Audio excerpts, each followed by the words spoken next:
Let's go ahead and get into it. Very quick. The first thing that sticks out to mind, I believe it's Dominique. I really like her, and if I was laying in bed having the conversation of, okay, she's giving me zone 6. And if you are familiar with the Atlanta area, zone 6.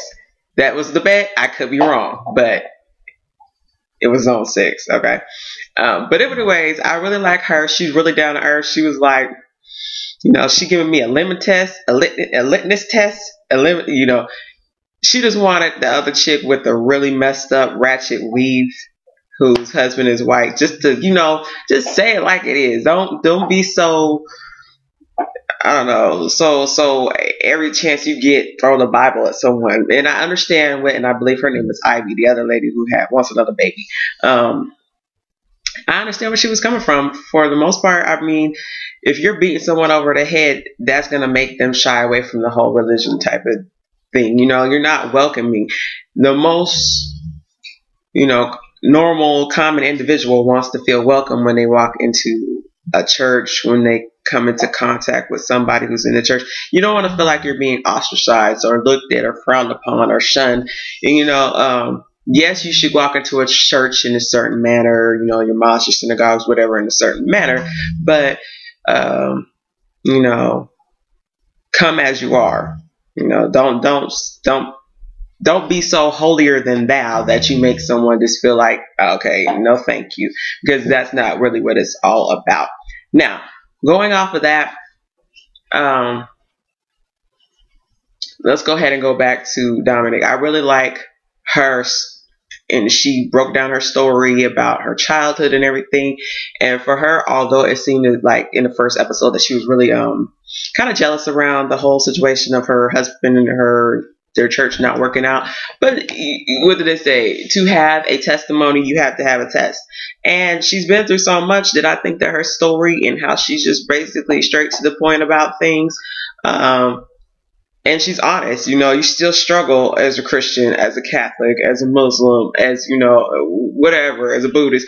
You're human. So you're still going to have struggles like everyone else. So don't walk around acting like, everything is everything here. Okay. Which is going to bring me to the Jewish husband. I don't know his name yet. So I'm not, being rude. I just don't know his name.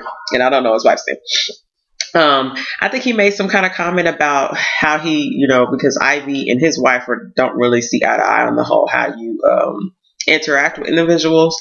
But he was like something like, I like the black giant or some mark. And it's like, I don't think he's racist.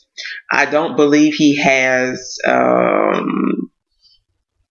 ill intent when he says it, his little comments. But I watched the first episode and I watched the second episode last night, and there's just far too many little comments that are shooting out of his mouth randomly that, you want to take your glasses off or you look at him sideways, which brings me to the pastor who has the Puerto Rican wife or whatever, Dominican wife. I can't remember which one she is. I think she's Puerto Rican.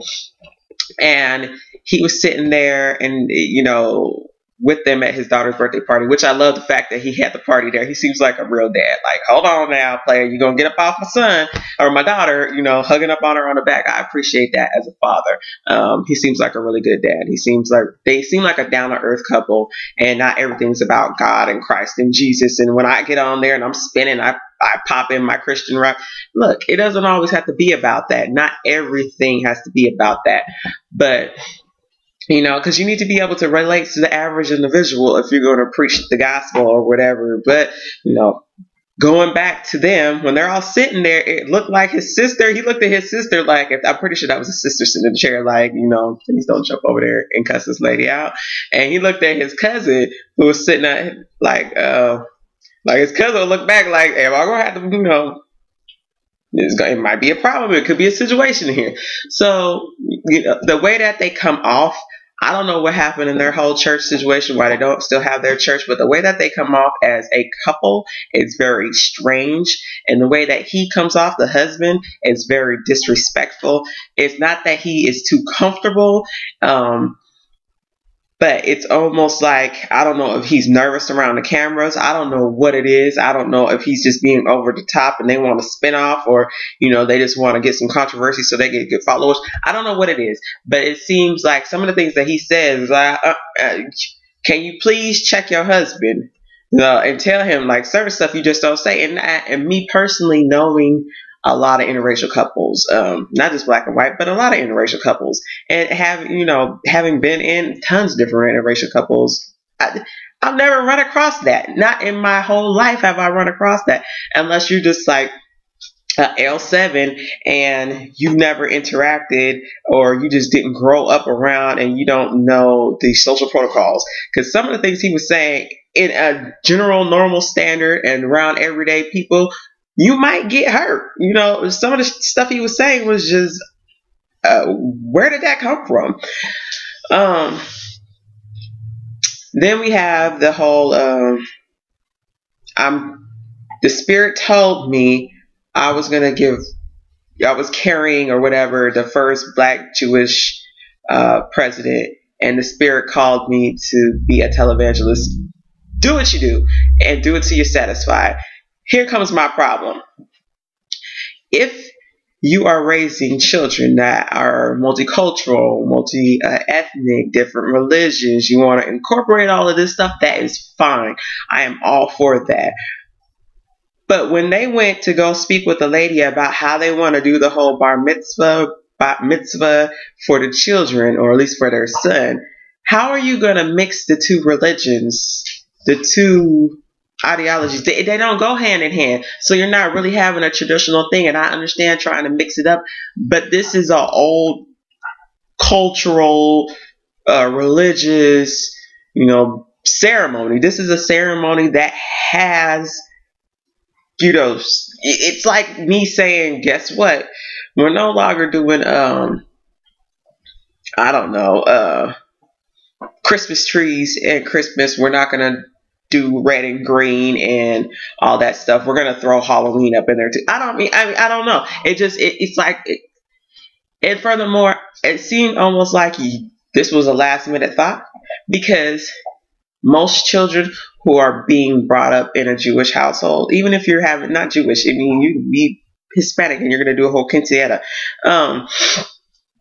There's things that you prepare for ahead of time. Like, I know people who do their quinceañeras, and they were preparing for their dresses and all the ladies' dresses like 2 years ahead of time, picking out colors. It's almost like planning a wedding. So here you are, the bar mitzvah and bar mitzvahs are just like planning a wedding. You have to have the cake, you have to have the Torah, you have to have the rabbi. And when you're preparing for this, if you know that they're coming of age, you're preparing ahead of time. A lot of kids go to Hebrew school to learn how to read the Torah, because you have to do the blessings. You have to read the Torah. If your kid doesn't know it, and you guys, we're going to throw a little Christianity in here, and we're going to do this, and we're going to go ahead and have him learn Hebrew. When is this going to go down? Like, when are we having this whole celebration? Because there's no possible way that you could learn Hebrew effectively. I don't care what you're taking. Rosetta Stone is not going to get you where you need to be on Hebrew lessons, in reading the Torah or anything else, or giving blessings. So it just seemed like almost like a bastardized version. And that poor lady who plans these things on a consistent basis, she was all perplexed and all confused and looking at them crazy. And so you're not having a traditional? No, apparently they're not. But it's like the wife is sitting there trying to plan all this traditional stuff. If your husband is Jewish, I would assume he probably already had a bar mitzvah in the past. Well, why he's been to? Why wouldn't you prepare ahead of time? Unless this is just for show, for TV. Because like I said, you would have been planning prior. Like I said, and this has nothing to do with really religion. It's just the common sense of the whole thing. It seems very, just for TV. And then the little comment he had prior, the husband, about, you've been married or whatever if the cops come to your house. I know plenty of individuals who've been married and cops, they never came to their house. So I don't know where they're getting that one from. Another thing, he made it sound like last week that his wife was the reason that his parents kind of disowned him. And then this week it seems like it's because he kind of gave up the whole Judaism for Christianity. Now I'm gonna need to know which one it is, and it probably is a mixture of both. But if that is the case and your parents did not accept the fact that you married a black woman and you created children who are biracial, their mother is black, then why in the world would you want to bring them around into the whole mix of your family circle if they didn't accept and may not still accept your children? There's no way. If my son is biracial and his father's parents do not accept the fact that their mother, my son's mother, me, is a black woman, then this is what we're going to do. You're not going to have any access to my child because you're not going to put my child in a position to feel like there's something wrong with them, like they're a freak of nature or something crazy is, like it's wrong, like they're an issue, like they're a problem. That it just doesn't sit well with me. I'd much rather just cut you off altogether. I don't care if you're blood or not. If you don't accept the fact that this is my child, they are this, because I am their mother, I am a black woman, you can't accept that, you can't accept them. Because what you're not going to do is say something slick out your mouth like their son seems to kind of do, but it's not really a racial, but it could be with the parents. And if you say something slick and my child catches wind of it and they feel some kind of way, now we got a problem, which could lead to a problem with the husband. And it may not, but it very well could, because that's still his family. So, I say all that to say, it's a very sticky situation. I personally would not bring somebody around my children unless I know that their spirit, their heart, their mind, everything has changed about how they feel about the whole interracial marriage and children and the whole Christianity thing. Outside of that, the show is cool. And I will talk to you guys next time. I gotta hurry up and get up out the store. So you guys take care, and until next time.